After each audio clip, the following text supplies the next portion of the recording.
This is the Humanist Report with Mike Figueredo.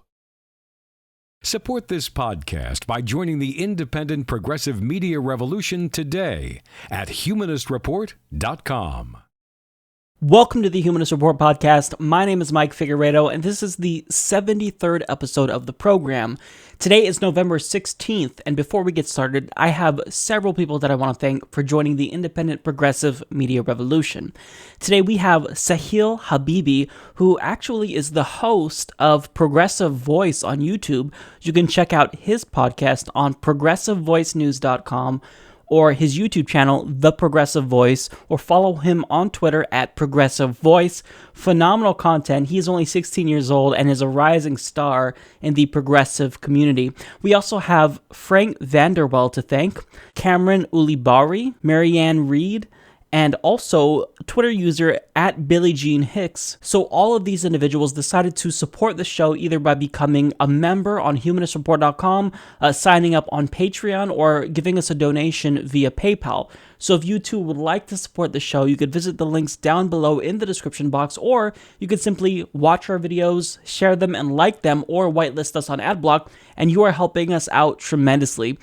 So let's go ahead and get into the topics for today. So coming up on today's show, Keith Ellison responds to smears by the establishment, Hillary Clinton is taking aim at the First Amendment, Fox News attacks Bernie Sanders, Michael Moore and Bernie Sanders call out Donald Trump, and I'll talk about why Bernie Sanders would have defeated Donald Trump. I'll also look at the Democrats' claim that Russia interfered in the election and give you a rundown of Trump's awful cabinet picks. Additionally, I'll talk about how the DNC chair race is becoming a Hillary versus Bernie proxy fight, Hillary Clinton's campaign's attempts to silence MSNBC's Mika Brzezinski, Elizabeth Warren's double standard, and finally, I will talk about my new article in the Huffington Post. So all of these topics will be discussed in this episode. Hopefully you guys enjoy it. Let's go ahead and jump right in because we've got a ton of topics to cover. Enjoy the show. As we learn more and more about the people who will ultimately be serving in Donald Trump's presidential administration, not only are we witnessing the solidification of the American oligarchy, seeing that this is the richest administration in modern American history, but we're also seeing the worst of what humanity has to offer. And I really mean that, because not only is he putting forth people that are genuinely stupid, but they're establishment insiders that show genuine contempt for everyday Americans. Now, this is all after Donald Trump famously proclaimed this: "It is time to drain the swamp in Washington, D.C. We are going to drain the swamp. Drain the swamp. We're going to drain the swamp of Washington. We're going to have fun doing it. We're all doing it together."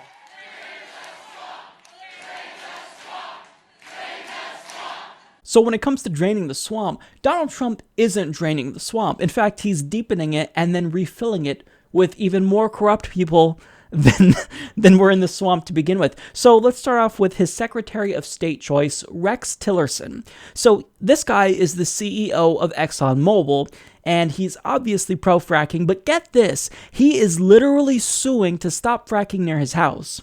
The Nation explains Tillerson and his super wealthy neighbors are concerned, the lawsuit states, that the tower, which will just store water for fracking, might devalue their properties and adversely impact the rural lifestyles that they sought to enjoy. So he loves fracking, but just don't do it in his backyard. Now, he also has zero diplomatic experience, and according to The Hill, Tillerson negotiated an energy partnership with Putin that the Russian president said could be worth $500 billion. The following year, Tillerson received the Russian Order of Friendship, one of the highest awards the country bestows upon foreign nationals. Reuters reported earlier this year that the ExxonMobil deal with Russia had been put on hold due to sanctions levied against the Kremlin for its annexation of Crimea in 2014.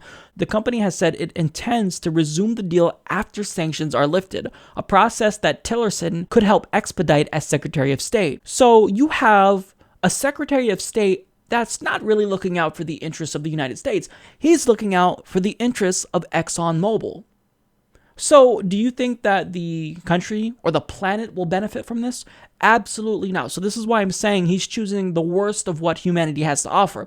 Now, since this guy is a complete idiot, he's going to be a puppet of the Deputy Secretary of State. Do you want to know who that is? That is John Bolton. He's one of the few people that unapologetically supports the war in Iraq. Till this very day, he's still pro-Iraq war. Now, he also doesn't want America to be part of the UN, and he also advocated for the US to invade Iran. So The Intercept explains, if Bolton becomes part of the Trump administration, he'll be an extremely loud voice for war with Iran. In November, he said that overthrowing Iran's government is the only long-term solution to the country's supposed threat to the US, and he subsequently added that he hoped Trump would move very quickly in the early days of his presidency to abrogate the Iran nuclear deal. That guy who is calling for war with another country, which would lead to millions of people potentially dying, he's going to be in the State Department. He'll have an influence over the next president. That's terrifying. Now, another one, Andrew Puzder will be the Labor Secretary. He is the CEO of Hardee's and Carl's Jr., is a vocal critic of government regulation, and opposes a $15 minimum wage, broader overtime pay, and the Affordable Care Act. He's also against paid sick leave for employees, and in states with higher labor standards, his companies have been accused of violating those standards. Now, to get even more Orwellian, Trump, in a statement, credited him with an extensive record of fighting for the workers. Now, Donald Trump isn't entirely wrong, because he's fighting for the workers, all right. He's fighting for robot workers, because this guy, who is the labor secretary of the country, just to remind you again, he's in favor of automation. So he wants to replace all those workers with robot workers. So when you go into a fast food restaurant, you just type in your order and then it's delivered to you that way. You don't have to have a person take your order. If he really is in favor of this and pushes for this, that will cost millions of jobs around the country. Now, also, I think it's funny that this guy's against a $15 minimum wage. He thinks that's too much, yet his yearly salary at Carl's Jr. is more than $7 million. That is a perfect example of greed and establishment cronyism that just makes me sick about politics. And now we've also got Rick Perry. Remember this clip? And I will tell you, it's 3 agencies of government when I get there that are gone.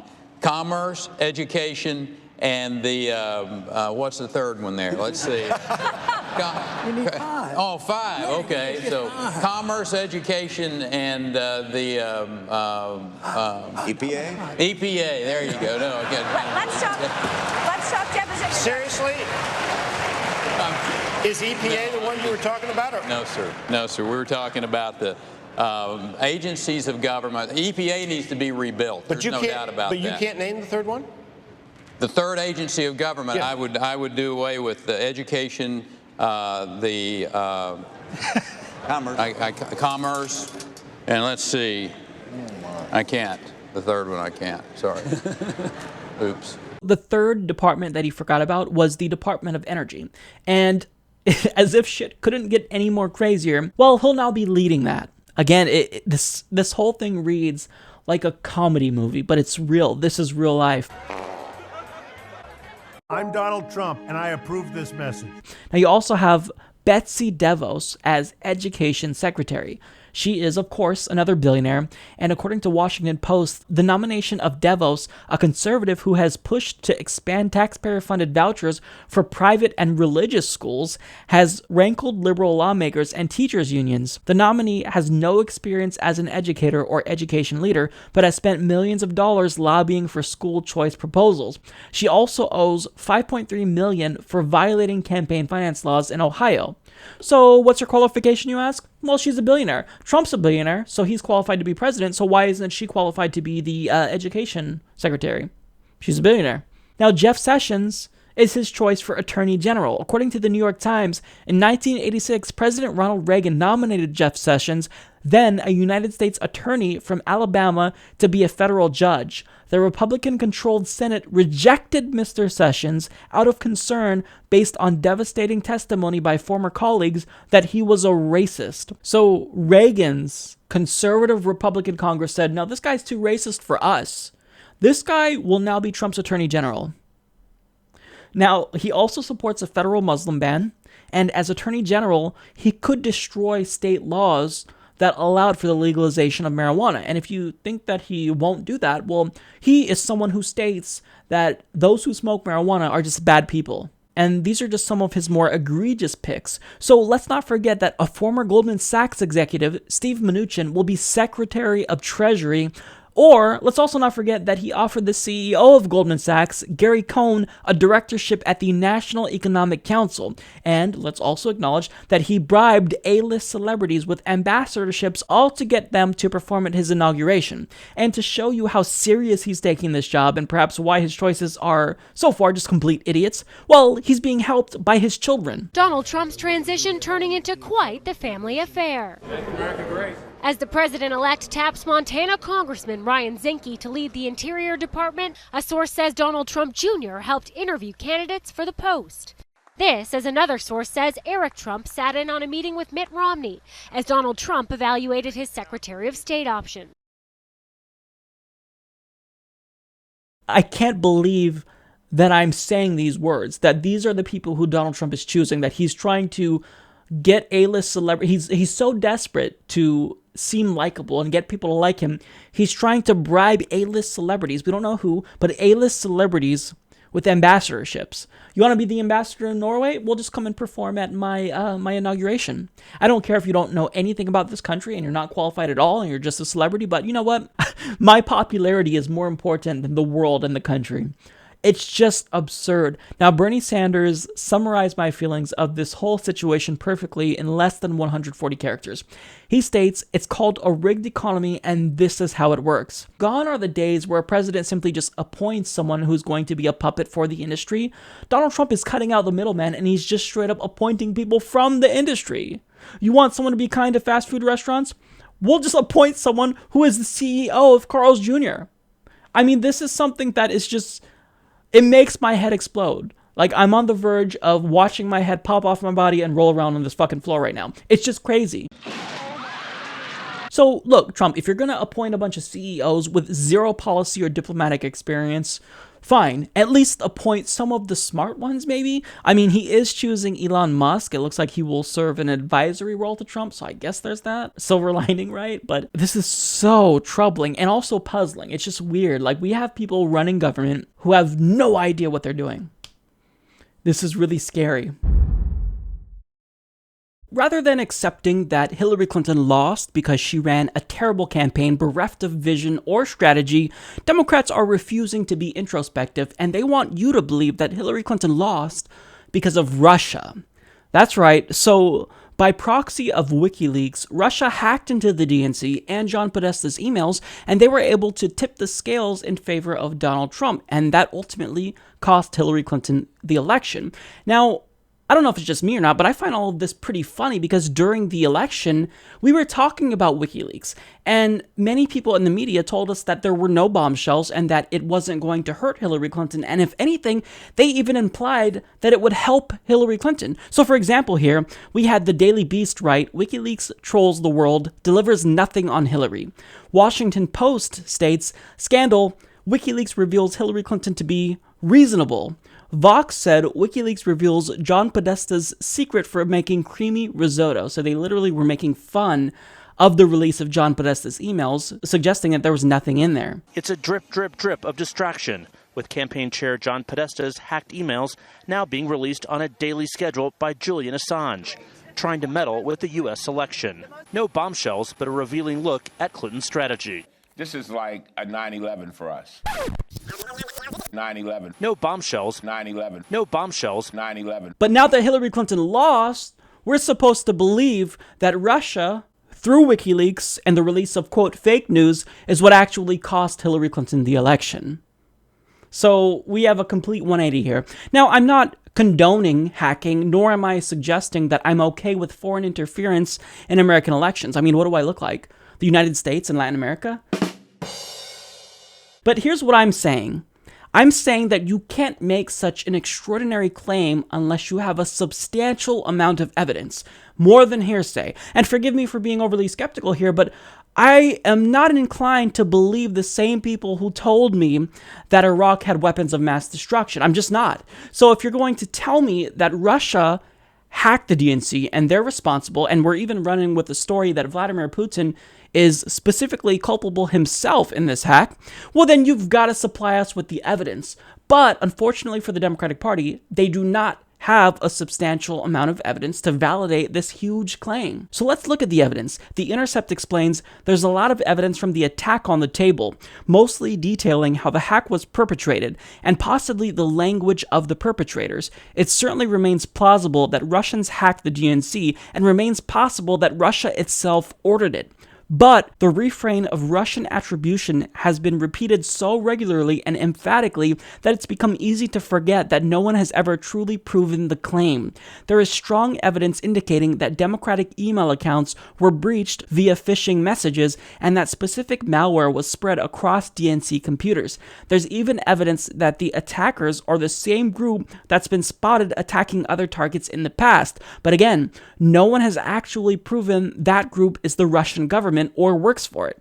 This remains the enormous inductive leap that's not been reckoned with, and Americans deserve better. We should also bear in mind that private security firm CrowdStrike's frequently cited findings of Russian responsibility were essentially paid for by the DNC. It's highly unusual for evidence of a crime to be assembled on the victim's dime. If we're going to blame the Russian government for disrupting our presidential election, easily construed as an act of war, we need to be damn sure of every single shred of evidence. Guesswork and assumption could be disastrous. All of this evidence comes from private companies with a direct financial interest in making the internet seem as scary as possible, just as Lysol depends on making you believe your kitchen is crawling with E. coli. But what we're presented with isn't just the idea that these hacks happened, and that someone is responsible, and well, I guess it's just a shame. Our lawmakers and intelligence agencies are asking us to react to an attack that is almost military in nature. This is, we're being told, quote, warfare. When a foreign government conducts or supports an act of warfare against another country, it's entirely possible that there will be an equal response. What we're looking at now is the distinct possibility that the United States will consider military retaliation, digital or otherwise, against Russia, based on nothing but private sector consultants and secret intelligence agency notes. If you care about the country enough to be angry at the prospect of election meddling, you should be terrified of the prospect of military tensions with Russia based on hidden evidence. You need not to look too far back in recent history to find an example of when wrongly blaming a foreign government for sponsoring an attack on the US has tremendously backfired. It must be stated plainly, the US intelligence community must make its evidence against Russia public if they want us to believe their claims. The integrity of our presidential elections is vital to the country's survival. Blind trust in the CIA is not. So I'm sorry, but if the evidence does exist, then President Obama needs to declassify it and let us see it. And if you're as confident as you say you are, Democrats, that Russia interfered in our election, then why don't you punish Russia and sever any diplomatic ties we have with them and recall our ambassador to show them that we're pissed off? But you don't want to do that because you don't have sufficient evidence. But I mean, let's just accept for a minute that Russia did in fact hack the DNC and John Podesta's emails. This doesn't remove the substance of what was found in those emails. It revealed overt corruption from the Clintons and her campaign, and it also doesn't make the DNC's interference in the primaries acceptable. You don't receive a get-out-of-jail-free card if you can prove Russia did it. Your corruption has been exposed, and now it's up to you to either change your ways and become the party of the working class again, or you can die off and allow the Greens to take your place. If it is the case that they can prove and actually show us the evidence that Russia did in fact hack the DNC and John Podesta's emails, that doesn't make what they did okay. But here's my question. So if we prove Russia did it, what's the end game of all of this saber rattling against Russia? It's very clear that with all of this red baiting, that the party that was once anti-war is now doing everything they can to reignite the Cold War. And look, this situation is different from Iraq because Russia actually does have weapons of mass destruction.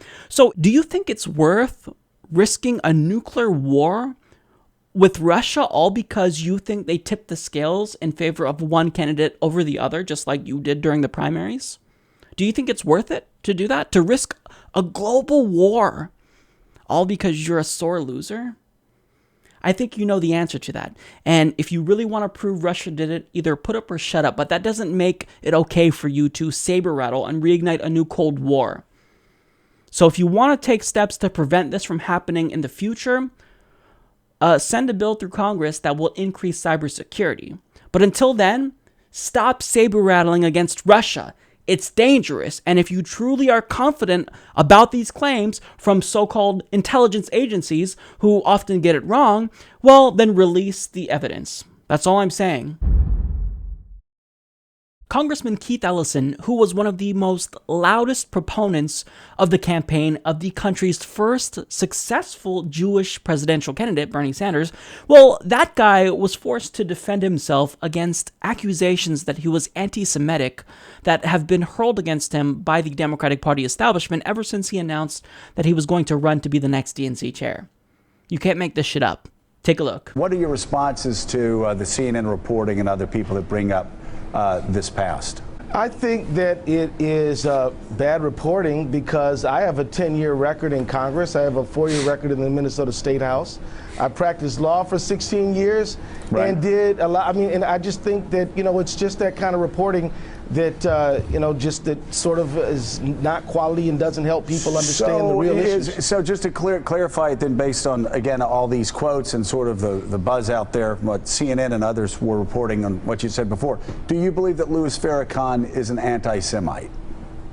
Sure, but I mean, what does he have to do with anything going on in this race or this country at this time? Absolutely nothing. Well, CNN says that you've said some positive things about Minister Farrakhan, a role model for black youth.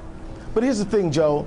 We're talking about something that happened in 1995. Right. This was a year then the Million Man March took off. Right. People were attacking the march at the time. The march was a very good thing. I was very proud to be part of it. But here I am, having to answer questions about this, and I'm not talking about what our country needs to look like and what the Democratic Party can do, because this smear campaign from almost 21 years ago or something like that is about distracting and taking people away from the issues that really are at hand in this case. And I think it serves somebody's political purpose to push this stuff. But it doesn't serve the public interest to serve it. But Congressman, there are some Jewish Democrats who look back, and if you're going to lead the party, they look at those comments with some fear and some trepidation. Do you disavow quotes like that, the one we just read? Man, I'm telling you, back in 2006 and before, I disavowed them. That's the ridiculous thing about this. That we keep on having to answer this kind of stuff. But let me tell you, it's not that I don't think people who are pushing it are genuinely curious. They don't want to talk about what the Democratic Party needs to look like to be an effective vehicle for the hopes and dreams of average Americans. So they bring up this kind of stuff and get you to make me answer this kind of stuff on national television. Now notice that the claims that he's anti-Semitic are coming from CNN, otherwise known as the Clinton News Network. Now let's all remember that their parent company, Time Warner, was the 7th largest donor to Hillary Clinton. So, I wonder which wing of the party they're siding with here. Now, when asked, do you believe Louis Farrakhan is an anti-Semite, Keith had the perfect response. He said, sure, but what does that have to do with anything going on in this race and in this country at this time?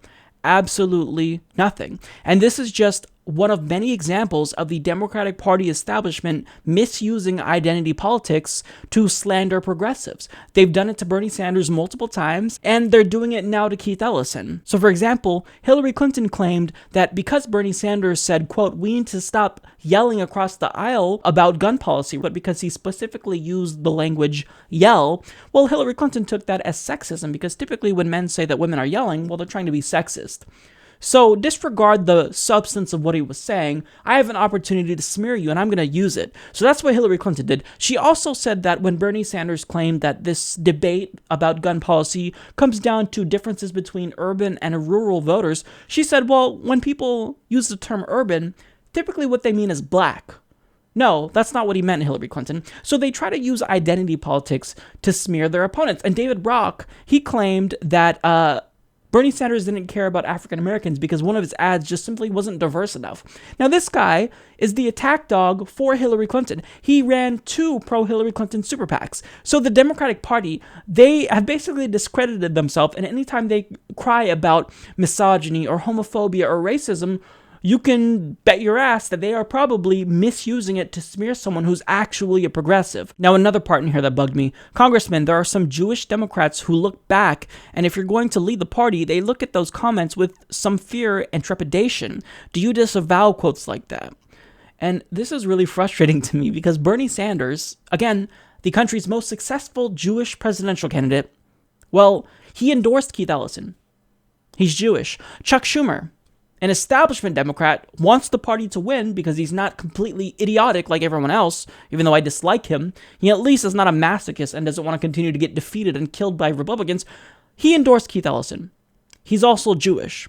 So who's perpetuating these lies? I'm not trying to promote the, quote, I have Jewish friends so I can say anti-Semitic things card, just like I have black friends so I can say racist things card. That's not what I'm promoting here.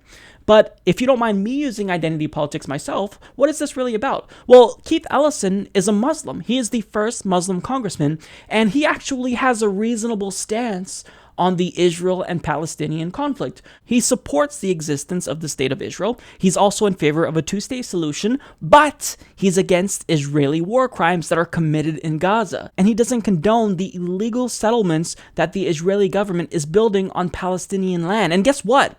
That's really not unreasonable. So does the rest of the international community, hence why the UN has condemned the state of Israel because they're in violation of international law. You can't dispute that fact. Are you going to tell me that the rest of the world is also anti-Semitic? It's ridiculous. And one more thing that Ellison said here, they don't want to talk about what the Democratic Party should look like in order to be an effective vehicle for hopes and dreams of the average Americans. So they bring up this kind of stuff and make me answer this on national television. That's exactly it. That's exactly what this is about. Because they don't know how to smear Keith Ellison on the policy substance, so they have to resort to smear tactics and character assassination in order to disqualify him. His plan is to really promote turnout, and that's why they failed during this election cycle. Hillary Clinton not only was an uninspiring candidate, but Debbie Wasserman Schultz literally did not do the usual get out the vote campaign that Democrats always do because she was afraid it would help Bernie Sanders. So you guys have discredited yourself. You show that you have no strategy. So it's time for the Democratic establishment and all the hacks that they have doing propaganda in them, in the media for them. It's time for you to step aside. Keith Ellison is the right choice. He's the only choice if you ever want to win again. So it's frustrating that he has to go on TV and defend himself. Keith Ellison is a good guy. Do I disagree with him on some issues? Absolutely. But when it comes to economic populism, that's something that we need. We need an economic populist to promote domestic policy in the Democratic Party because that's why you lost. That's why you didn't capture the Rust Belt voters. And the fact that he has to defend himself against these outrageous smears is a distraction. And it's just a typical tactic that the Democratic Party uses all the time against progressives, but yet they don't use this against Republicans. Republicans use it against them, but yet they're kind to Republicans and extend a handout to them. But when it comes to progressives, they spit in our faces. So enough of the bullshit. Stop smearing Keith Ellison. It's not right. So at this point, it's pretty evident that the Democratic Party establishment doesn't want to change. Now, this is either because they are really corrupt and they don't want to stop being corrupt, or because they're just stupid and don't know how to change. Most likely it's a little bit of both, right? But what they are aware of is the fact that the race for the DNC chair is quickly devolving into a Hillary versus Bernie proxy fight. And that's something that they don't want to happen because they know that if the base of the Democratic Party is still divided, well, they're in for a bad time. So Vox explains, with Secretary of Labor Tom Perez reportedly planning to announce this week that he'll run for the Democratic National Committee chair, the race for that marquee office will soon be in full swing. And as the party struggles to find its way in a post-Obama era, many of the people inside and close to the DNC I've spoken with in recent weeks say they hope the race for chair will remain focused on the substantive ideas each candidate proposes for rebuilding the party, but they fear it could become a sequel to the bitter 2016 primary fight. If Perez does jump in, his strongest opposition would be Minnesota Representative Keith Ellison, who has been in the race for a month already and whose candidacy is being championed by Bernie Sanders. Two other candidates with lower national profiles, New Hampshire Democratic Party Chair Raymond Buckley and South Carolina Democratic Party Chair Jamie Harrison, are also running so far. Mayor Pete Buttigieg of South... that's a really unfortunate name. Mayor Pete Buttigieg of South Bend, Indiana, is also weighing a bid, Politico reports. While Perez was a Clinton supporter and Ellison backed Sanders, both of them have been long understood to have solidly progressive credentials. That's a joke. Both are well respected throughout the party, and both will likely say generally similar things about where Democrats should go. A better economic message, more organizing, and more focus on the states. Yeah, sorry, but no, he's not a progressive. If you endorse Hillary Clinton over a candidate like Bernie Sanders, you're also endorsing all of the baggage that she has. So you're endorsing her cozy relationship with Wall Street. You're endorsing her warmongering policies. That doesn't sound very progressive, does it? Because it's not progressive. So I'm sorry, buddy, but if you want to be the DNC chair and you backed Hillary Clinton, who ultimately lost and gave us Donald Trump, not happening. Step aside. So they continue. Still, all sides acknowledge the race remains wide open. Keith is clearly ahead, but I think the race is very fluid. I don't think anyone has the votes right now to win outright, says Minnesota Democratic Farmer Labor Party Chair Ken Martin, who has endorsed Ellison, and many DNC members from state parties who make up the vast majority of the committee's membership weren't yet sold on Ellison's candidacy and have been waiting to see whether another candidate with stature would jump in, I'm told. The feedback I've heard after recent candidate events is that everyone's been fine, but people wanted to see a broader field. There's been a waiting for Tom Perez's dynamic, one undecided state party chair tells me. People are putting a very high bar before they're deciding who they'll be for. It's the world against the Democratic Party right now. We need someone who can really take charge and be a unique leader at a challenging time. Well, to that one undecided DNC member, let me make it really easy for you. There is no choice for you.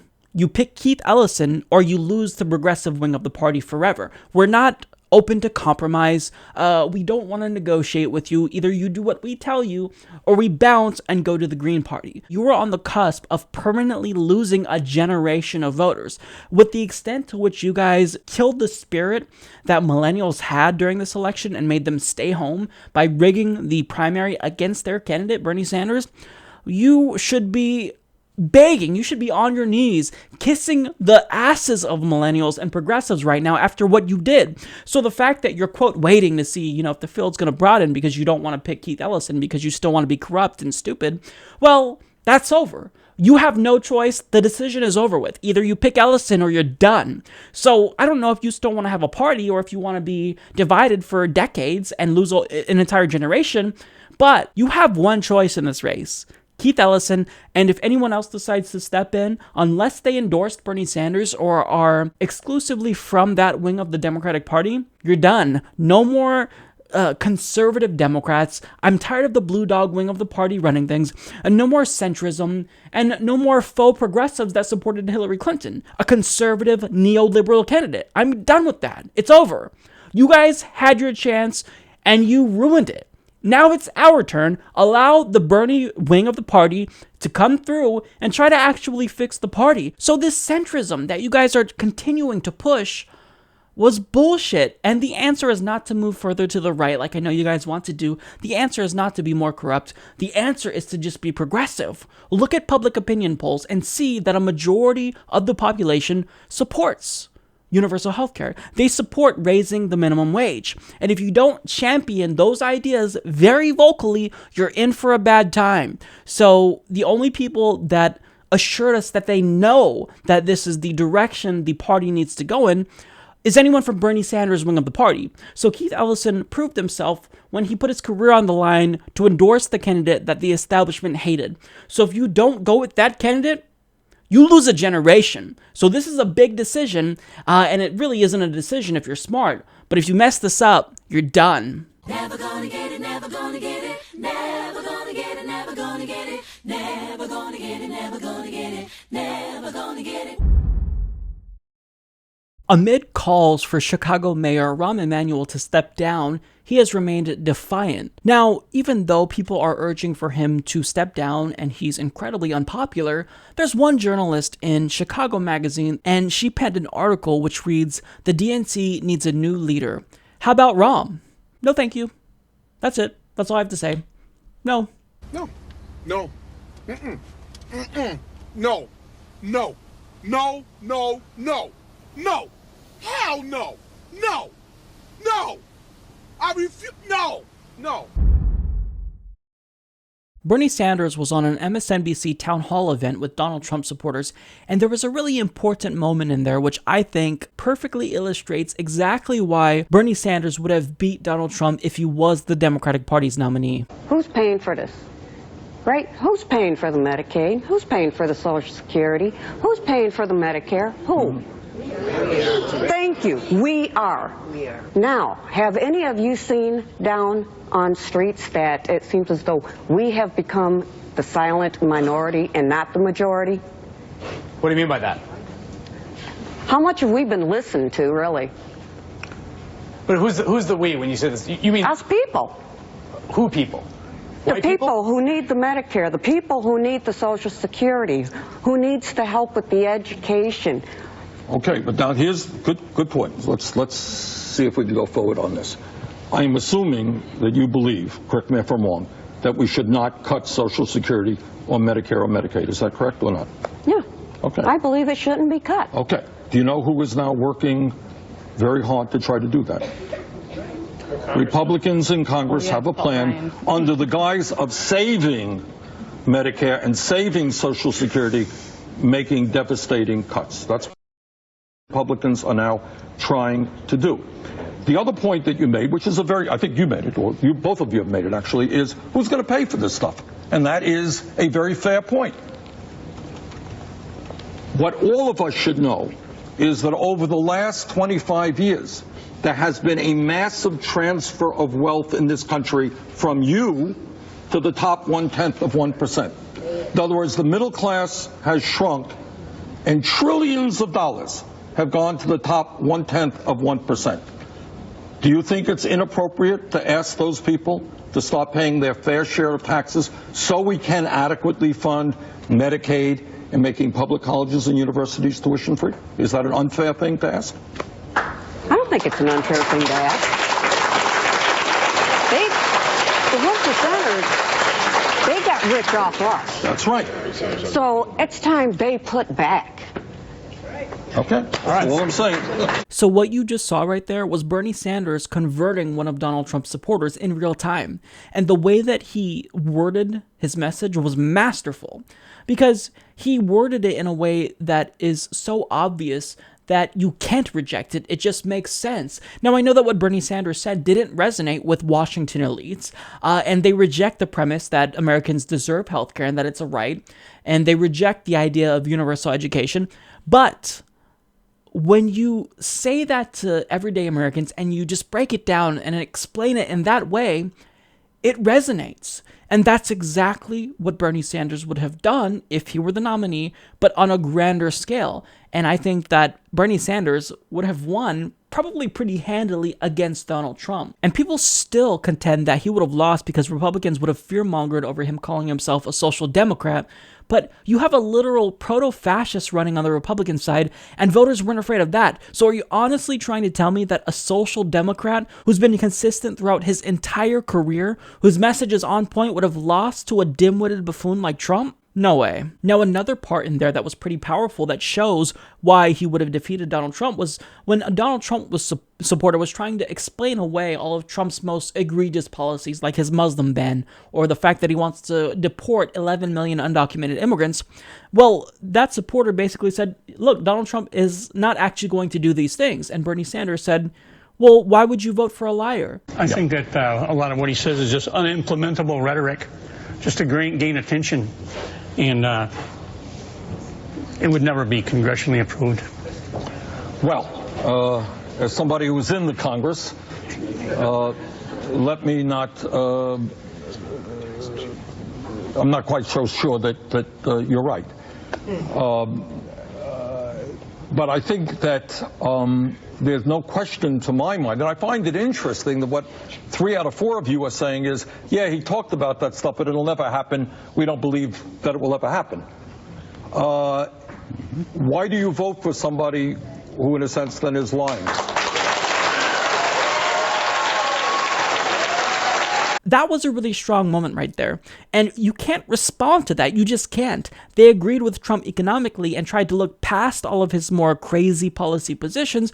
But I mean, to look past it and say you think he's just bullshitting, I mean, you're knowingly voting for someone who's lying to you. So after watching this, I am convinced he would have won. Now, people will respond and say, well, Mike, why didn't Bernie Sanders win the primary if he's such a great, debater, and if he is able to put forth such a powerful message? Well, that's simple. Nobody heard his message. The media did not cover Bernie Sanders. There was a blackout. And furthermore, look at who voters chose. They chose Clinton on the left and Trump on the right. So if you have name recognition, that just makes your message that much more powerful, even if you don't really have a message like Clinton or Trump. So Bernie Sanders would be the president right now if the Democratic Party did not rig the primary against him. Now, if you could rehold the primary under fair conditions, I really think he would have won. And if he was the party's nominee, we would have a President Bernie Sanders. So it's just so sad because we're always going to look back at this point and think, what could have been? But now we're going to go backwards instead of jumping forward drastically with Bernie Sanders. And it sucks, man. It really does suck.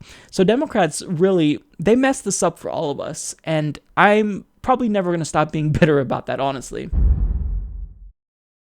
So even though Donald Trump hasn't been sworn in yet, he's already done a ton of just downright disturbing things as president-elect. However, one thing that he's not doing that's incredibly problematic is attending his daily presidential intelligence briefings. Now, when asked why he's not attending these, he states, quote, "I'm a smart person. I don't need to be told the same things every single day for the next 8 years."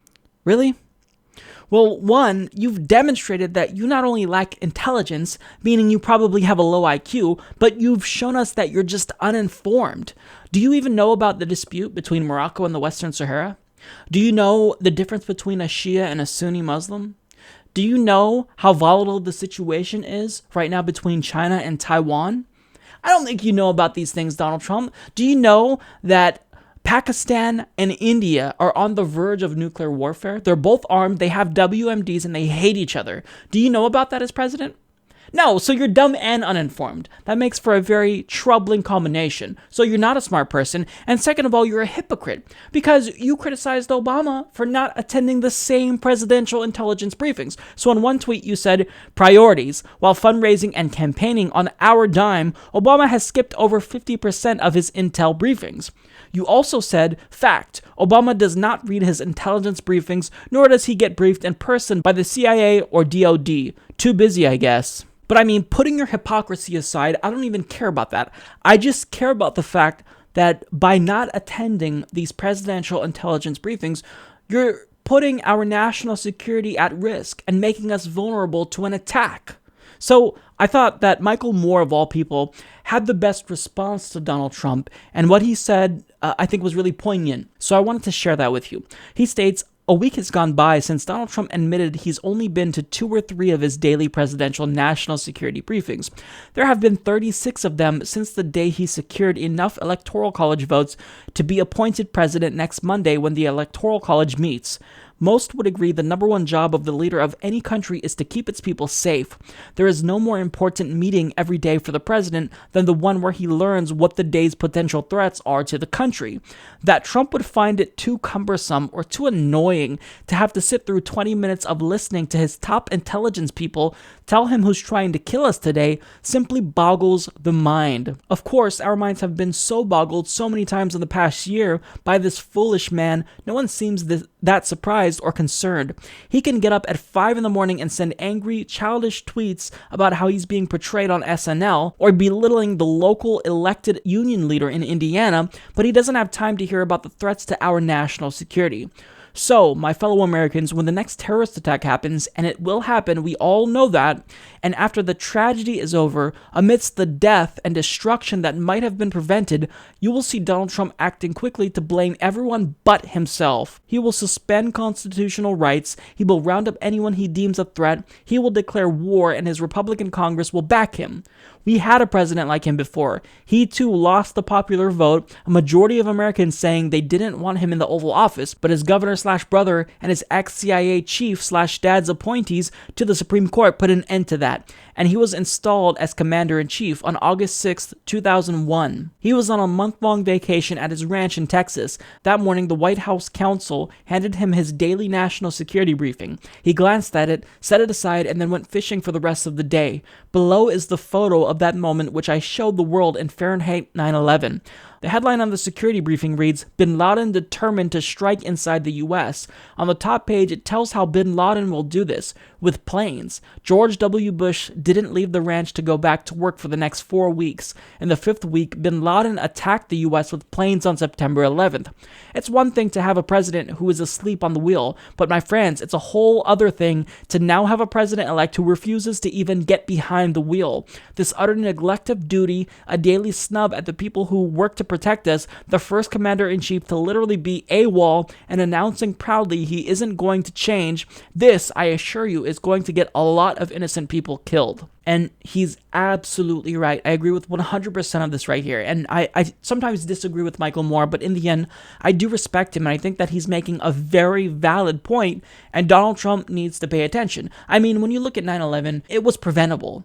If George W. Bush actually seriously considered the intelligence that he received, we could have saved thousands of lives. I don't get why Donald Trump is not attending his intelligence briefings.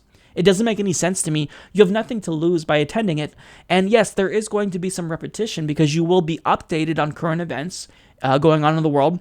But I mean, this is something that doesn't just impact you. This affects the whole country. So if you are going to be negligent, then just step down. Just step down and give the job to Mike Pence. We hate Mike Pence, but if he's going to read the intelligence briefings, then let's have him do it, okay? It's not okay when Obama skips, like you rightfully criticized him for, and it's not okay when you skip. This is something that's non-negotiable. If you want to be president, you have to do the job that comes with being president. The fact that this is even something we're talking about is just utterly absurd. Donald Trump, read the intelligence briefings. I mean, this is a matter of national security. So any lives that are lost because of a terrorist attack that could have been avoided due to your negligence, that's going to be blood on your hands. And yes, we will call you out for it. But we don't want it to get to that. That's the whole point. We don't want it to get to that. We have nothing to win or gain from doing a blame game. Nothing. We just want us to be safe. Bernie Sanders was on MSNBC and was asked about Donald Trump, and he had some really sharp criticisms of Donald Trump, and everything that he said was on point, and I thought it was great.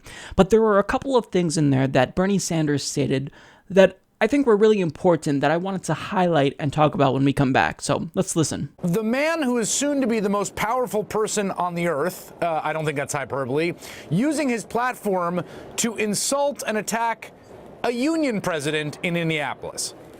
I mean, I think, what can we say, Chris? The word incredible or unbelievable is no longer applicable to Mr. Trump because he does one crazy thing after another. But to attack a local labor leader in Indianapolis who has fought valiantly for his workers to protect the jobs of his steel workers is really unbelievable. But as is usually the case with Mr. Trump, there's more beneath the surface. And that is what he was really doing is, I think, sending a message to the entire trade union movement that do not stand up and fight for working people, or we're going to go after you. We need to, in my view, we need to grow the trade union movement in America. We need to make it easier for workers to be able to engage in collective bargaining. And what Trump is saying is exactly the opposite. Trump told us he was going to stand up to large corporations who are outsourcing. What he ended up doing in the case of United Technologies and Carrier is give them a tax break. And I think what Trump's ire comes from, his anger comes from, is that Chuck Jones told the truth. You know, when you talk about what his rhetoric was like on the campaign trail, referring to the president-elect, and what his policies would be like, today we got his announcement of his nominee for Department of Labor, a business magnate, Mr. Puzder, who runs Carl's Jr., who doesn't believe in minimum wage increases. What's your response to that? Well, my response is that everybody who voted for Mr. Trump, who believed his campaign promises, who thought that he was really going to stand up to the establishment and fight for working people, please pay attention to the reality of what he's doing rather than his campaign rhetoric. I think almost everybody in America, Chris, including many Republicans, understand that we need to raise the minimum wage to a living wage, in my view, $15 an hour. So he hires somebody who makes his money through fast food by paying people very low wages. Many of these people have to get public assistance from taxpayers through Medicaid, through food stamps. That's the way this guy does business. This is a guy who thinks that automation should replace higher paid fast food workers. So you got an anti-worker Secretary of Labor nominee rather than fulfilling Mr. Trump's promises of saying he was going to side with the working people of this country. And the question here to you is, are you confident that's still the case? That should it be the case that wages decline, that outsourcing continues, that the economic squeeze on the middle class continues under President Trump, that folks will pin it on him and not pin it on you or the Democrats or some other scapegoat? Well, you're raising a very profound question, and that is, what do you do when you have a president-elect, soon-to-be president, who, and I say this not happily, but I think most people who observe them would agree, is a pathological liar, who changes his mind every single day. And what you're asking, does any of that matter? And I think the answer is, and I am working very hard on this, and we need the help of the American people, obviously, is to build a movement of millions of people who actually are following reality. Right. Okay, and that's the challenge. Real change in this country, I am more and more convinced of it, is not going to come from Capitol Hill. It's going to come from grassroots America. So when it comes to Donald Trump's attack on a local union leader, I think Bernie Sanders picked up on something that nobody else in the media was aware of, and that was that Trump was sending a message to the rest of the labor movement saying, you know, this is going to be my attitude and my response to you. And this is proven in Donald Trump's actions as well. This isn't just speculative, because he's literally appointing the CEO of Carl's Jr., Andrew Puzder, as labor secretary. Now, this is an anti-labor individual. And Donald Trump, we all know he's going to be a big union buster, and that's going to be bad for the labor movement. That's going to be horrible for the fight for 15. Picking up on that little implicit message that Donald Trump was sending to union leaders, I thought that was really important, and I really hope that more people pay attention to what Bernie Sanders is saying, because he's really privy to Donald Trump's logic, and he picks up on these little nuances that nobody else seems to realize, but you really have to dive a little bit deeper and realize what he's saying.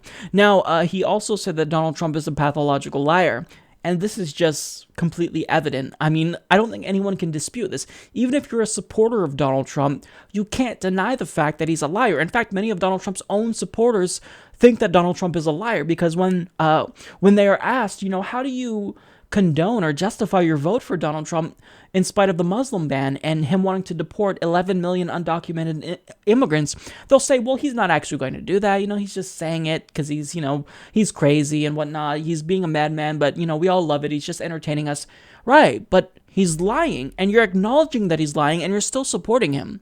I think that a lot of what he says is just unimplementable rhetoric, just to gain attention, and it would never be congressionally approved. If you're supporting someone who you know is a liar, who's a proven liar, who's been on every side of every single issue, why would you support them? It makes zero sense to me. It really does. So I'm really perplexed at this phenomenon that is the Donald Trump supporter, because it doesn't make sense to me. And I'm still equally confused, perhaps, at Hillary Clinton, because she's also a pathological liar too. But, you know, it doesn't make sense to me that if you know a candidate is a liar, why you would support them. Now, Bernie Sanders said that real change will not come from Capitol Hill. It's going to come when millions of Americans choose to stand up. Now, I think this is key here, because Bernie Sanders, you know, when he was asked during the primary how he would put many of these policies into place, how we would make them a reality, like universal healthcare. He said, look, it's not going to be up to me. It's going to rely on the millions of Americans that actually go to Capitol Hill, that go to Congress and show up at the office of their senator and demand them to fight for universal healthcare. That's what it's going to take. And if anything's become very evident during the course of this election, it's that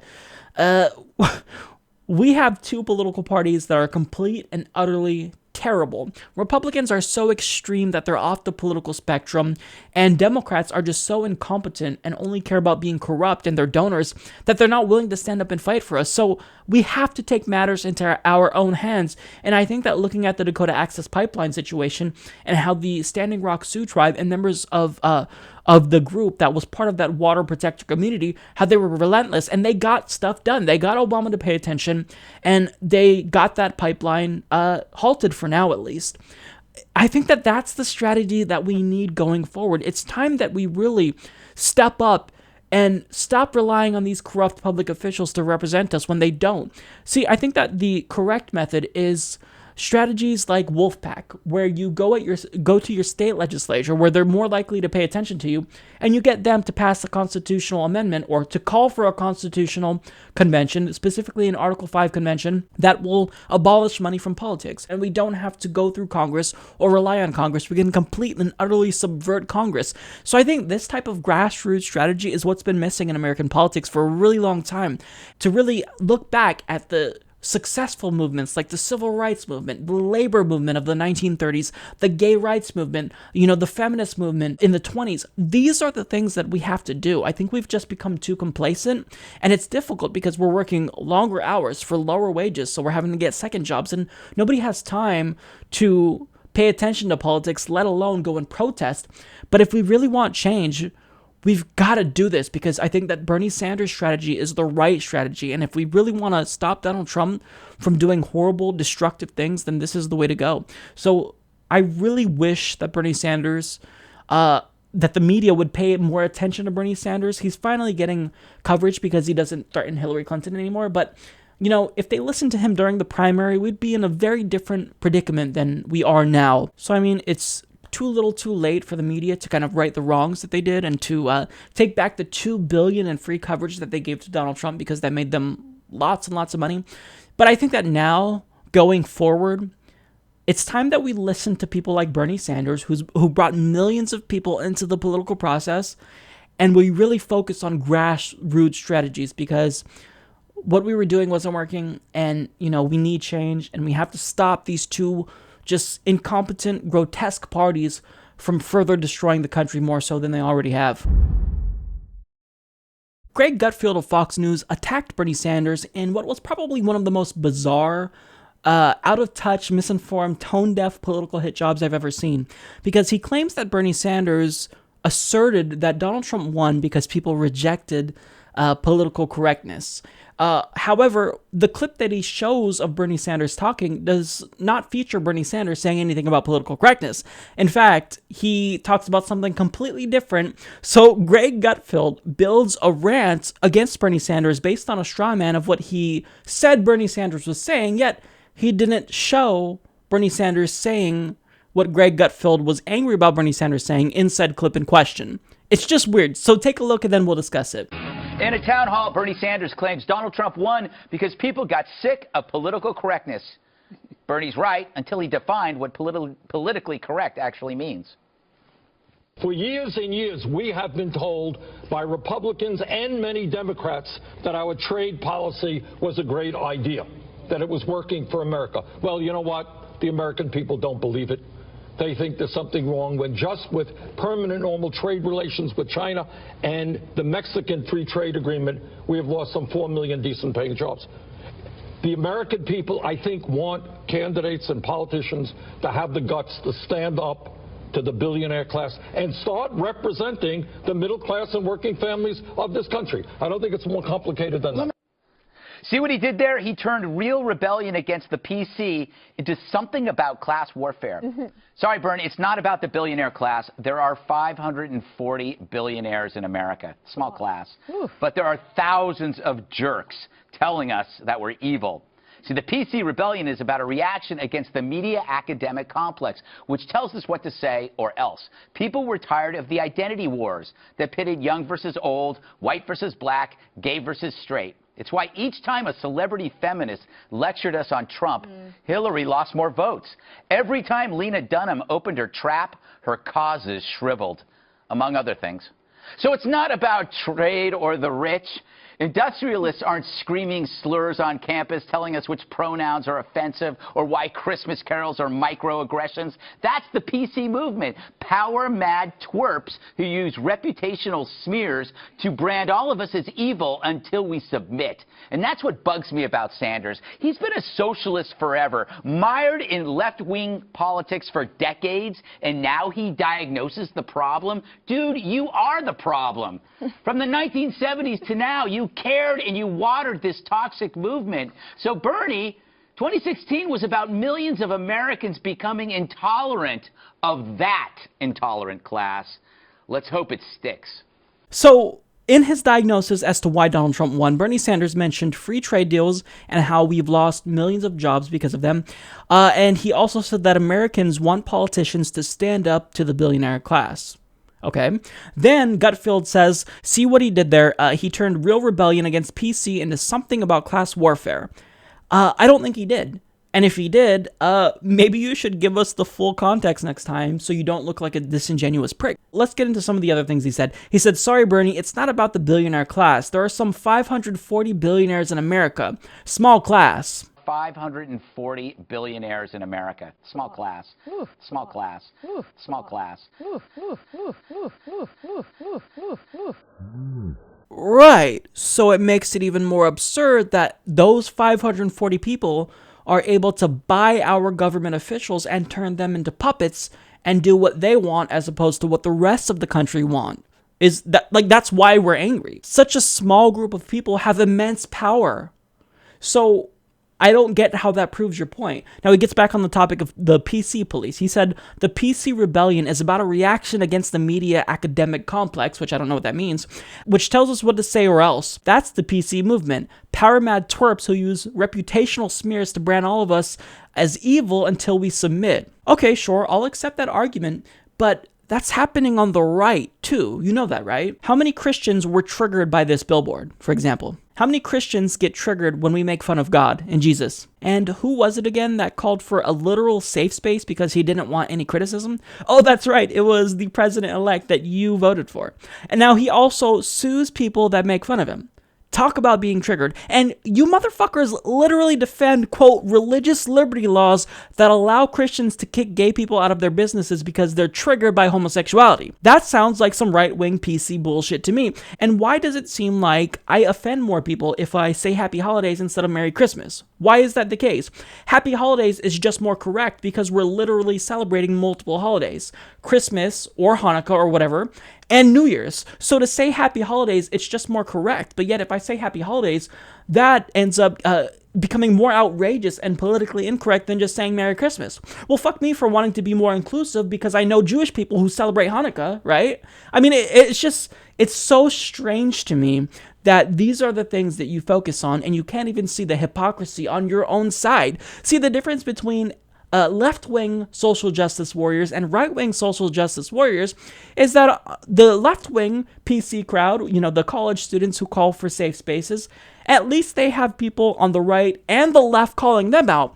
But the right-wing social justice warriors, they have real political power and nobody checks them on your side. You give them a free pass and allow them to do whatever they want under the guise of religious liberty or freedom, when that's bullshit. Now, he also said it's why each time a celebrity feminist lectured us on Trump, Hillary lost more votes. I actually don't disagree with him here. I don't necessarily think it lost her votes, but I think it just turned people off to Hillary Clinton's message because she really overused identity politics and misused identity politics. So I don't have anything wrong with what he's saying here. Now, he said about Bernie Sanders, he's been a socialist forever, mired in left-wing politics for decades, and now he diagnoses the problem. Dude, you are the problem. From the 1970s to now, you cared and watered this toxic movement. So Bernie, 2016 was about millions of Americans becoming intolerant of that intolerant class. So you're saying Bernie Sanders' message was toxic. Here's an example of Bernie Sanders' message. In our country today, we have more income and wealth inequality than any other major industrialized nation on earth. And brothers and sisters, together, we are going to end that disgrace. Now, the truth is that America today is the wealthiest country in the history of the world. But most people don't know that. Most people don't feel that. Most people don't see that because almost all of the wealth rests in the hands of a tiny few. Ooh, that seems pretty divisive and toxic to me, doesn't it, Greg? Is that why when Bernie Sanders talks to Trump supporters, he's able to convert them on the spot because what he's saying makes sense and a majority of Americans agree with it? Do you think it's inappropriate to ask those people to start paying their fair share of taxes so we can adequately fund Medicaid and making public colleges and universities tuition free? Is that an unfair thing to ask? I don't think it's an unfair thing to ask. See, it seems like when you hear Bernie Sanders and see Bernie Sanders, you get triggered, Greg. So let me ask you this. Does somebody need a safe space, Greg?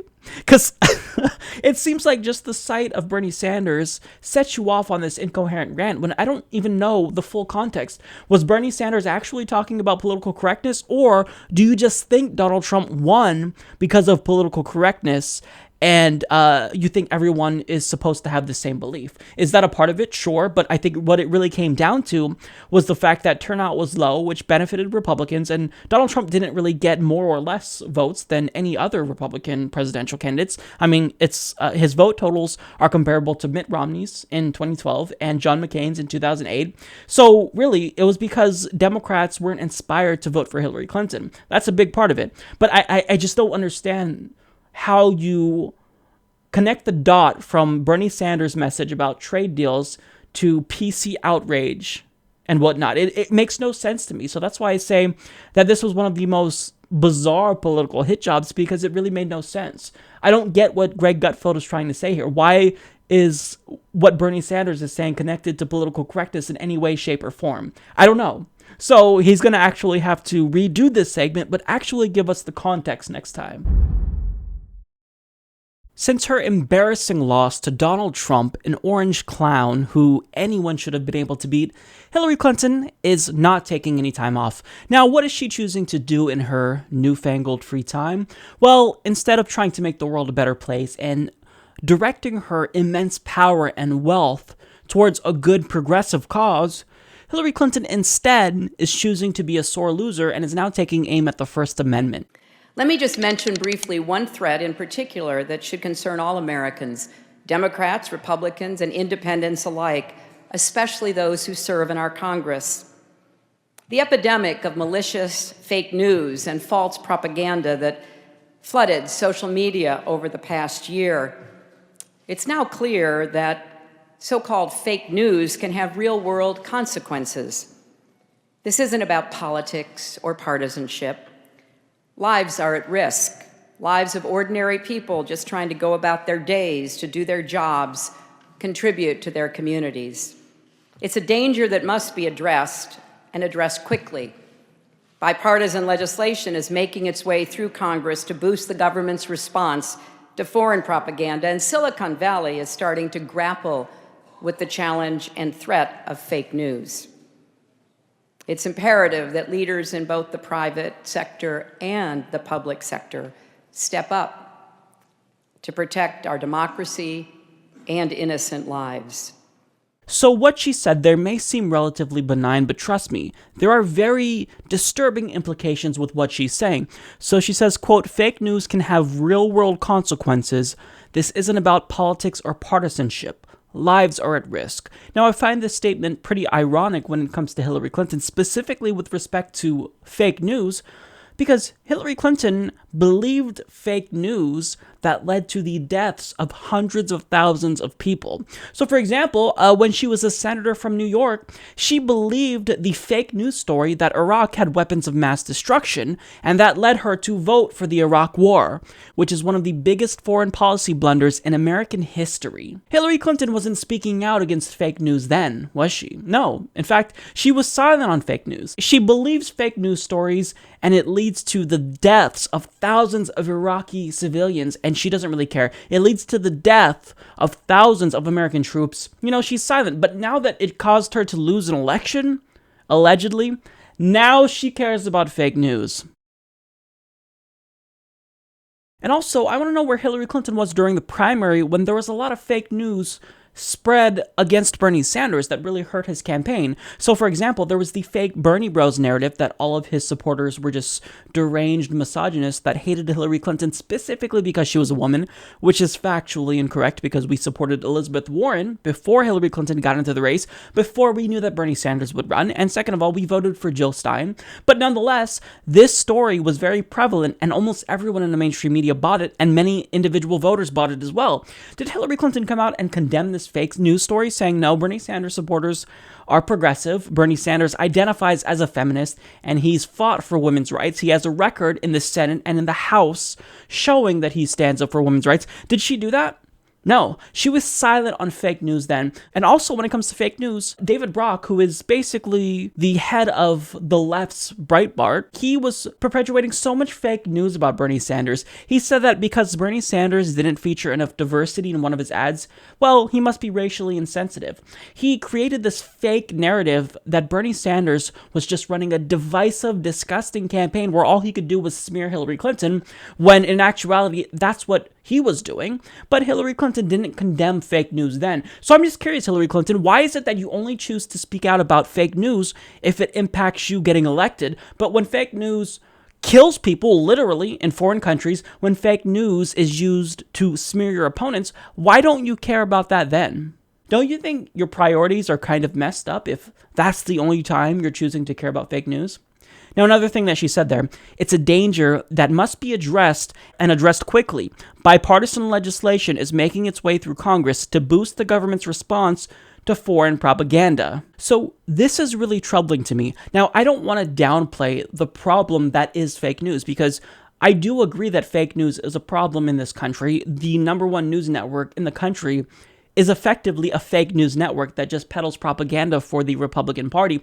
And look, when you look at news networks, so-called, quote, news networks like Breitbart and InfoWars, they literally fabricate news and people believe it. They make things up and so many people buy it. And you have someone like Alex Jones who is exploiting his audience and is selling them supplements on top of misinforming them with complete and utterly bogus conspiracy theories. So I'm not going to say that fake news is not a problem. And I wish that people would educate themselves so that way they can choose to be a more responsible consumer of media. Fake news is a problem. But does that mean that we need legislation to try to prevent fake news?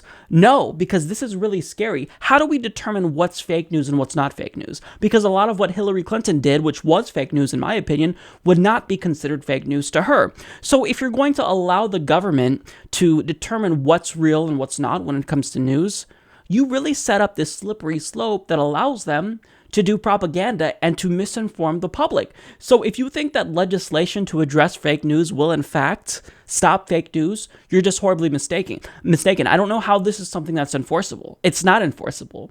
So the answer is not legislation. The answer is more education. The answer is trying to inform the populace so that way we do make more informed decisions at voting booths. The answer is not to try to clamp down on the First Amendment and shut down people who propagate fake news or who say things that we disagree with. And this is exactly what any type of legislation to address fake news would do. So this is really an attack on the First Amendment that Hillary Clinton is waging. So you would think that she would instead try to take the extra time that she's going to have now to try to do something good in the world. But instead, she's choosing to be a sore loser and attack what she thinks caused her to lose this election.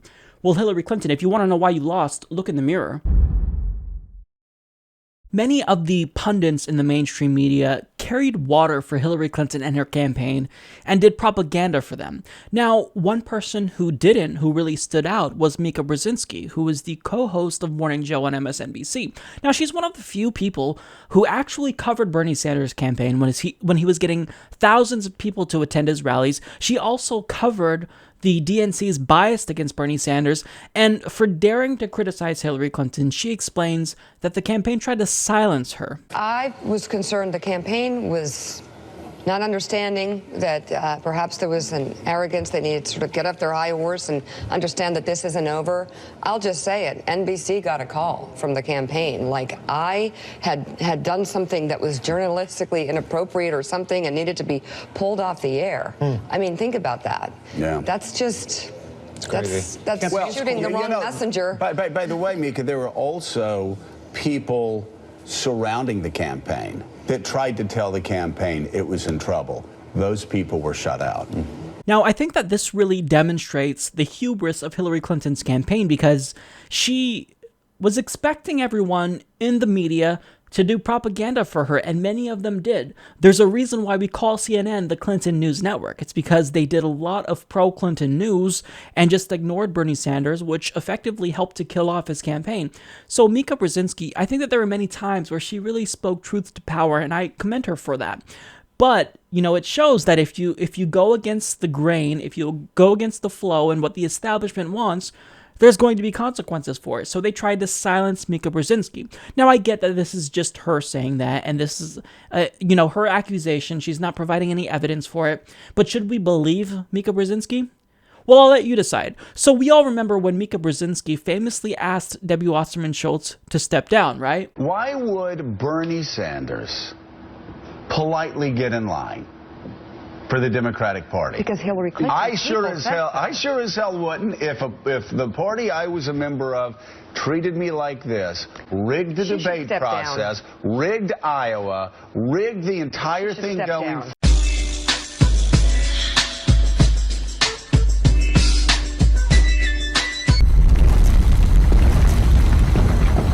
This caused a complete and utter shitstorm. So first, Debbie Wasserman Schultz sent an email to Chuck Todd asking him to meet with her to discuss Mika's comments because she was pissed. Then, in a message to then DNC Communications Director Luis Miranda, well, she said, "This is the last straw. Please call Phil Griffin. This is outrageous. She needs to apologize." Miranda responded saying, "Since you already went to Chuck, I'll wait for his response." Then Debbie Wasserman Schultz replied, "I think we need to speak to both of them. I've been talking to Phil about this since our breakfast." So this not only illustrates that Hillary Clinton's campaign, which Debbie Wasserman Schultz was part of Hillary Clinton's campaign, because not only was she her campaign co-chair in 2008, but after she was forced to resign for corruption in 2016, she went on to be Hillary Clinton's honorary campaign chair. Now, this illustrates that they were colluding with the media, because she mentioned in that email that she talked with Phil Griffin about this multiple times. So they probably saw that Morning Joe was covering Bernie Sanders and was talking about the bias in the DNC, and she didn't like it. So, that was the last straw. If you dare to criticize the establishment and Hillary Clinton and the DNC, they're going to have a problem. So because of this shitstorm, and because of the way that they tried to silence Mika Brzezinski before, can we believe her now? Absolutely, we should believe her. I don't doubt the story at all. I don't doubt it for 1 minute, because the thing about Hillary Clinton and the DNC and Debbie Wasserman Schultz, all these people, they do not like it if you don't toe the party line. You're supposed to be part of the establishment. I mean, MSNBC is basically the propaganda wing of the Democratic Party. So to see someone very vocally speak out against their obviously corrupt tactics against Bernie Sanders, well, they don't like that. So I absolutely stand with Mika on this one. And Hillary Clinton, she should really be ashamed of the campaign that she ran, because she has no idea why she lost, right? She blames James Comey. They blame Russia. But how about this? Maybe it's the case that your own base didn't come out to support you because you pissed a lot of them off. Not only do you lose when you split the base, this is just common knowledge, But if you abandon what little voters you have left and start courting neoconservatives, if you refuse to campaign in Michigan, according to a political story, you decided to ignore the grassroots recommendation to campaign in certain states, you lose. Your campaign was bereft of strategy. You had no message. I don't know what "I'm with her" means. I don't know what "stronger together" means. You put forth no real reason for voters to support you, Hillary Clinton. So the fact that people were criticizing you, you should have seen that criticism and actually implemented whatever people were saying into your campaign, because you surrounded yourself by yes men and yes women, and all they did was confirm everything that you thought was true when it wasn't. You put yourself in a bubble and you lost, and now Donald Trump is president because of it. So you should be embarrassed, and I'm glad that Mika Brzezinski is speaking out. There's a new article in the Huffington Post titled "Things I Blame for Hillary Clinton's Loss Ranked."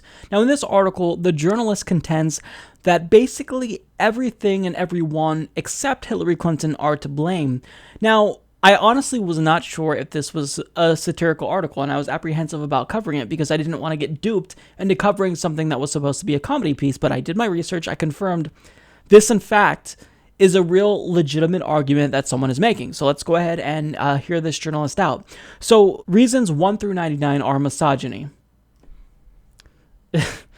We've heard this argument time and again. Look, here's the thing. If you disagree with Hillary Clinton and her corruption, that doesn't make you a misogynist. That just makes you a reasonable person. And I'm not trying to downplay real instances of sexism. Hillary Clinton was subject to, I think, some unfair misogynistic criticism. So, for example, some people in the media criticized her because she yelled when she spoke. Now, is that something that has implications that are particularly sexist? Well, sure, I think that's an unfair criticism. I don't care how she says things. I care about what she's saying. But is that going to dissuade someone from voting for her even if they dislike the way she speaks? No. Now, there are some overt sexists in the country, still, that exist, that refuse to vote for someone just because she's a woman. But are they in the Democratic Party? Are they on the left? No, they're probably old Republicans who are like 150 years old. So are they going to vote for a Democrat anyway? No, they're going to vote for the Republican no matter what. The extent to which the left has said any and every criticism of Hillary Clinton is misogynistic, they've really discredited themselves. And with this logic, people would say that I'm a misogynist pig because I'm not attracted to women. I'm a homosexual, so I must be sexist. Like, this is the same logic. I know that sounds absurd, but your argument is pretty absurd as well. Now, also, of course, this journalist blames Bernie Sanders. Quote, "I know this is going to piss a lot of people off, but so be it. I think Sanders, who fortified the recurring narrative that Hillary Clinton was a corrupt neoliberal and part of a rigged system, did more damage than anyone else. He turned millions of young people against Hillary and countless independents, no doubt, too. Yes, he ultimately campaigned for Hillary, but did so half-heartedly, through pursed lips and slumped body language, bashing Trump but rarely praising Hillary. One could almost see the thought bubble over his head, this should have been me. I don't know what you expect. Do you want him to bow down, get on his knees, spread her ass cheeks, and literally kiss her butthole? She rigged a primary against him. It was a very unfair primary where she was an illegitimate winner, and yet he still swallowed his pride when I wouldn't have done that, and not only endorsed her, but campaigned for her. And he campaigned his ass off for her, and he didn't have to do that. He didn't have to endorse her. He didn't have to go out there and campaign for someone who is establishment, that's a fact, who is corrupt, because she is bribed by political contributions, when that goes against everything that he said. He pissed off a lot of his own supporters by doing that. So Bernie Sanders didn't have to do that, but he did.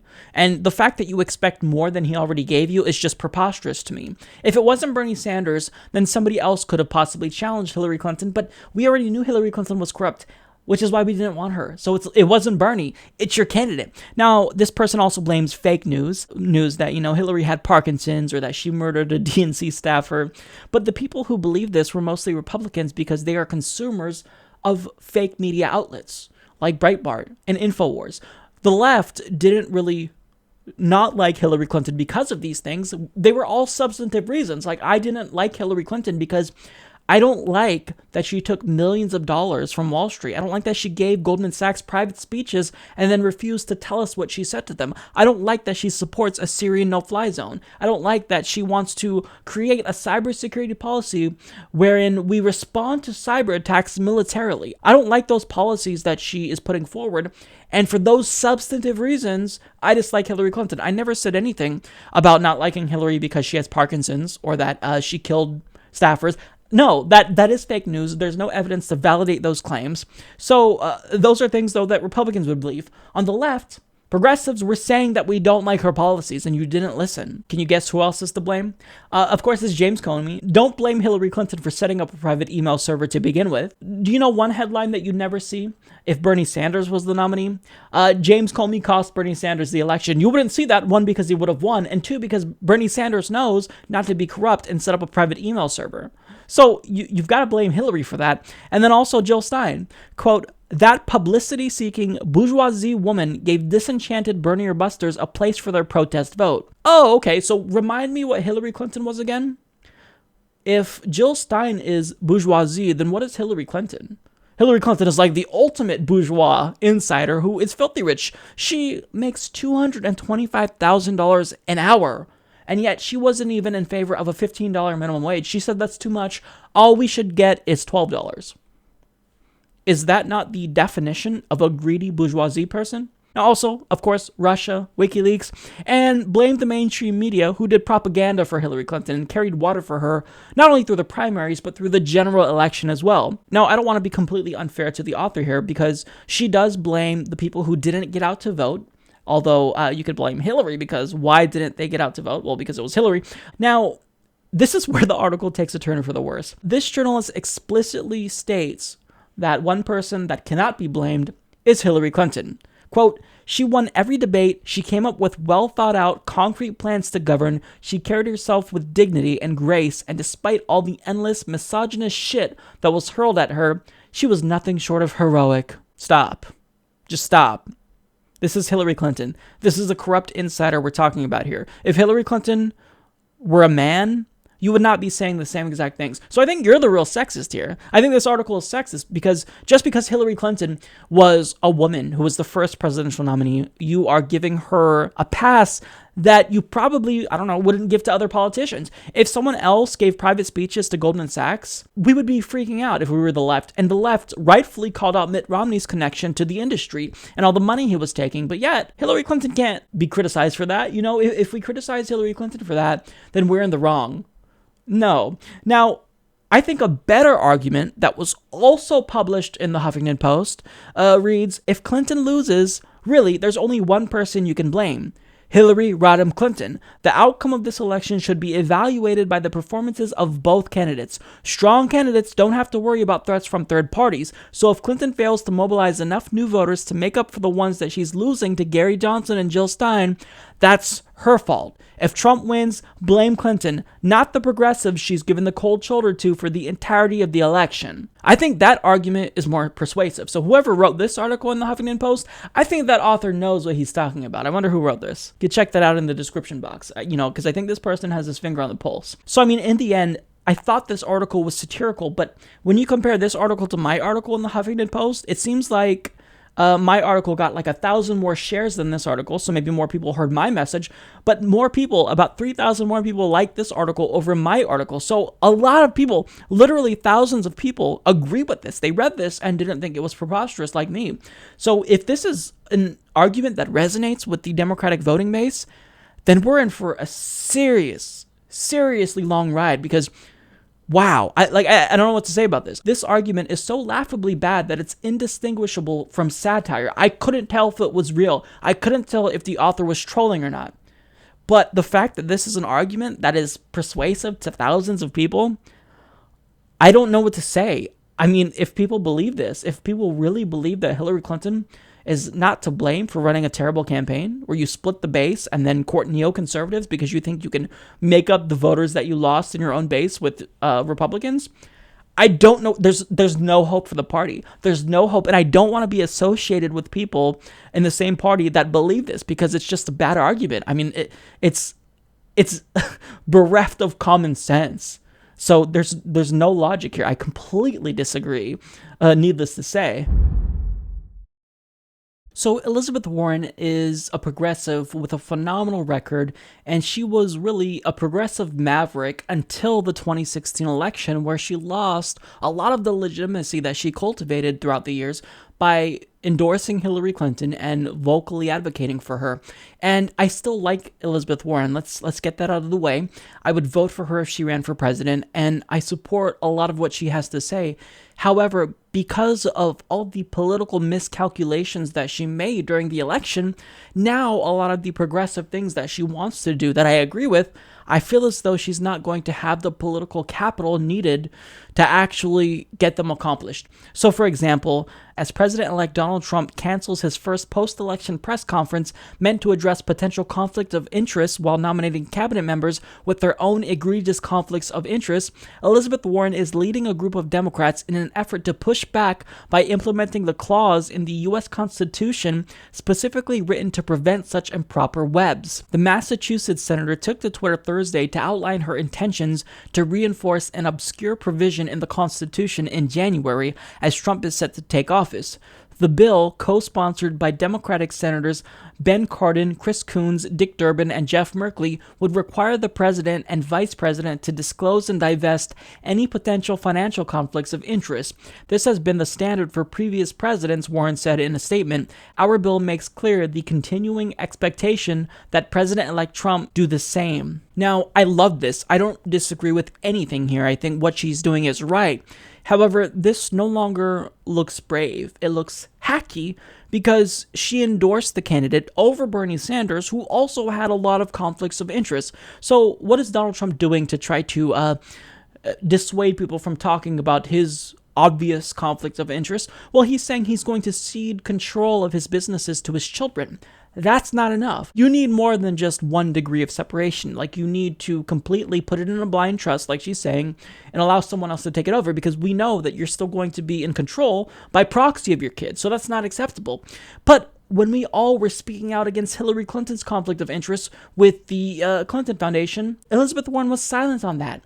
When Hillary Clinton said that she would allow Chelsea Clinton to take over the Clinton Foundation, you guys were okay with that. You said that's enough. But with Donald Trump, he can say the same thing, and now that's not enough for you? Like, I just hate it because now you look like a hack. And in many ways, Elizabeth Warren did show herself to be a partisan hack, but I know that deep down she has good intentions. She's not corrupt. She just has made so many miscalculations and bad decisions that I think that anything she tries to do now, it's not going to seem genuine. And I'm not trying to beat a dead horse here, but I'm frustrated that she has this double standard. Yes, Donald Trump has a lot of conflict of interest, and I'm against them. And he's appointing people to serve in his cabinet, like ExxonMobil CEO Rex Tillerson, who obviously has a conflict of interest. What he's going to do is he's going to approve deals that don't benefit the United States, but approve deals that will help ExxonMobil and thus make him filthy rich. That's a conflict of interest. That's corruption. And this is the same thing that we complained about with Hillary Clinton. We said that we're really worried about this conflict of interest because she's going to do the bidding of her donors. And I think that we had reasons to worry about that because even you, Elizabeth Warren, said that Hillary Clinton was influenced by political contributions. She took money from the big banks and then approved of a bill that the industry was in favor of. Now, I want to be clear. There is a difference between Hillary Clinton's Clinton Foundation, which was a charitable organization that actually did do some good work, and a business which is just, it aims to make a profit. I mean, they have a fiduciary responsibility to make a profit. So that's going to conflict with the goals of the State Department if we do have someone like Rex Tillerson heading the State Department. But the thing is that a conflict of interest is still a conflict of interest, and I'm just frustrated that Elizabeth Warren only chooses to speak out against corruption when it occurs on the right. I want her to do the same and speak out against corruption on the left as well. And the fact that Elizabeth Warren only chooses to speak out against corruption sometimes, it's frustrating to me. I just want her to be consistent and speak out against corruption on the left and the right.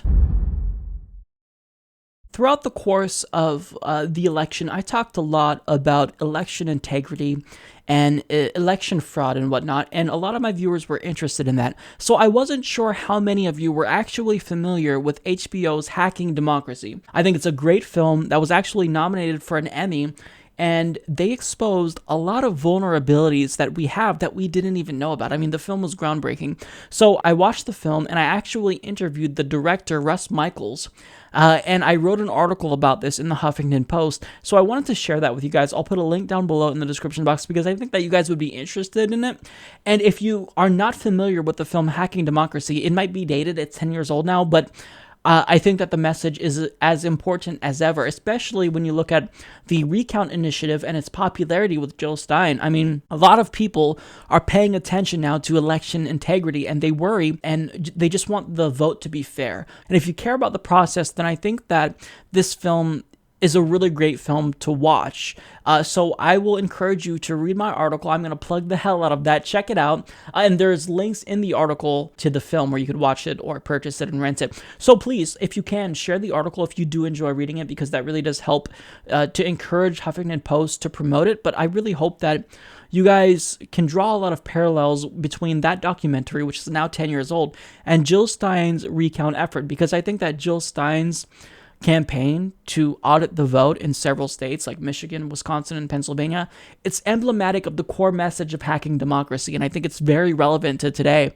So I want people to get involved, and I think that watching Hacking Democracy and really taking the message seriously of the film, that is that you can audit the vote yourself and make sure that our elections are protected and not vulnerable to threats from hacking and whatnot, is important. So please check it out.